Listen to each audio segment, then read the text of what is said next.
ये पति और पत्नी का संवाद चल रहा है। मरने वाला व्यक्ति मरता है तो पत्नी पति से कह रही है, तुम किसके सहारे छोड़कर जा रहे हो मुझे और अपने बच्चों को। कथा को भूल मत जाना, बड़े ध्यान से सुनना। शायद इतने वर्षों में ये कथा मुख से ना आई हो, पर तीसरे नेत्र की कथा, उसका स्मरण जरा ध्यान से सुनना। एक पत्नी का पति अंतिम सांसें गिन रहा है, बॉडी पड़ी है और अंतिम सांसें गिन रहा है, मरने वाला है, प्राण छूटने वाला है। यमराज सामने खड़े हुए हैं, यमदूत सम्मुख खड़े हुए हैं, मृत्यु देवी सामने खड़ी है, मर रहा है और अंतिम सांसें पत्नी कह रही है, रोती चीखती चिल्लाती कह रही है, तुम मुझे और अपने बच्चों को किसके सहारे छोड़कर जा रहे हो। इतने में पति कहता है,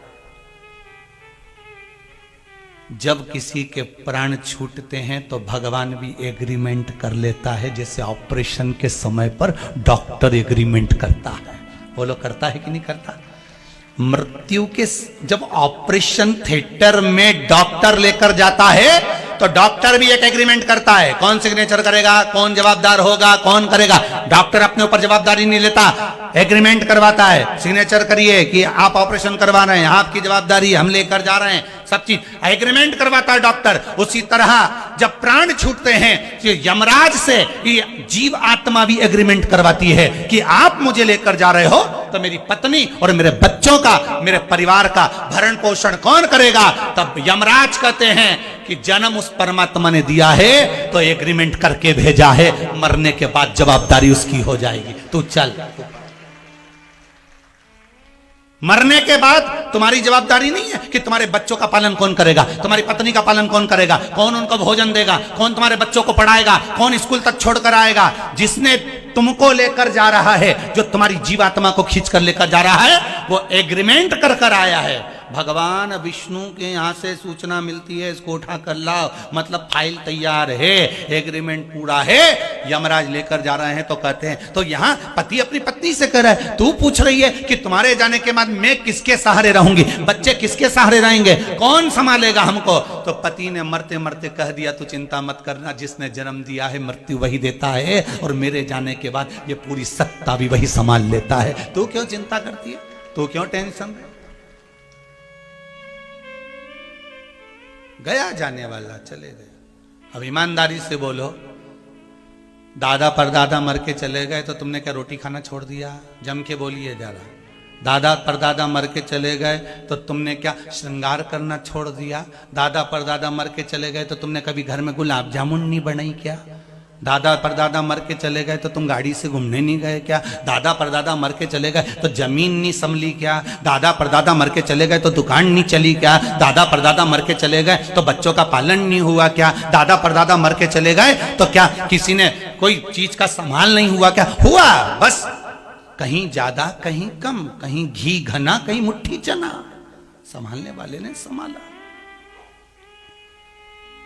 कितने मरे कोरोना महामारी में, अंदाजा लगाइए जरा।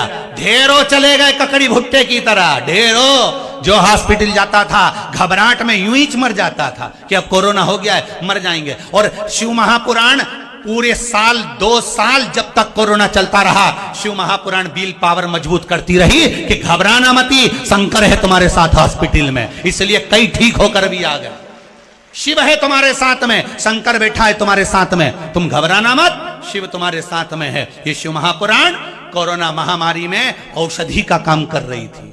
खड़ा है शिव, शंकर तुम्हारे साथ में, क्यों घबराते हो। कितने मर गए कोरोना महामारी में, ढेर चले गए।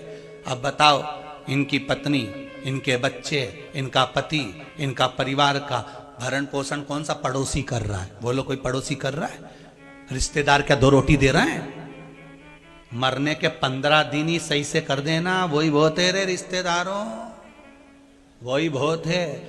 ना तो तुम करोगे, ना तुम्हारे रिश्तेदार करेंगे, ना कोई पड़ोसी करेगा, ना कोई समाज, ना कोई डर, कोई नहीं करेगा। अगर करेगा तो तुम्हारे दुख जब आया, तकलीफ जब आई, रोए जब जब, तब मेरे शंकर ने आकर किसी को भेज दिया, जा उसकी फीस जमा करिया, जा उसका एडमिशन कराया, जा उसका काम करिया, जा।